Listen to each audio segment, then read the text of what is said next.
in, Arkalan Shami, so the Middle East area. So Saudi Arabia and all of the area.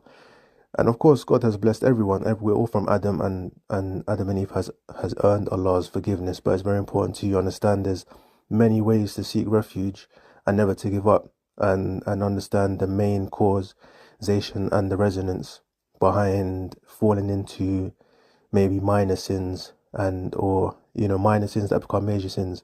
However, you became, or remain steadfast, but at the same time are self-inspired and remain aspired in the way of what God, Allah subhanahu wa ta'ala, has actually provided everyone with. And so this is how I feel is very important. Now Ramadan is in February, and it's important to have a perspective that suits you. So many people go to the mosque, go to do Taraweeh prayer, revise in Quran, make sure they prepare their things, organize everything in their life, and reunite with family members, have Tawheed, practice more on their Aqidah, because in life, the predestination is the most important thing. It's not the dunya, it's not, you're selling your predestination for this worldly, temporary dunya life, which in Allah's perspective, subhanahu wa ta'ala, is less worthy than a mosquito's wing. So it's very important to understand not to fill yourself up too excessively with it.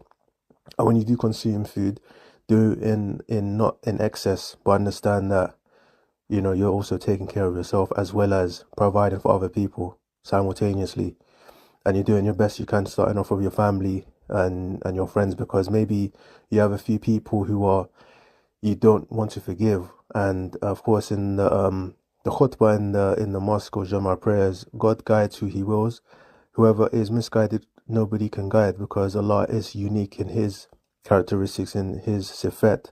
So Asma al-Husna wa sifat. So we may try, like Prophet Muhammad sallallahu alaihi wasallam tried to guide his uncle and many other people, like Quraysh, and even one of the greats, Khalid bin Walid, and so on. But later on, Allah subhanahu wa ta'ala guided them, as Allah is in control of everything, Huwa ala kulli shay'in qadir. So it's very important, I think, to use many other things, even like the good news, people call it the Injil, Isa alayhi salam, salatu salam. So we know there's many permissible things that we can use instead of falling into minor sins or giving up very easily. So, you can use oud, you can use cream, you can put on your best clothing,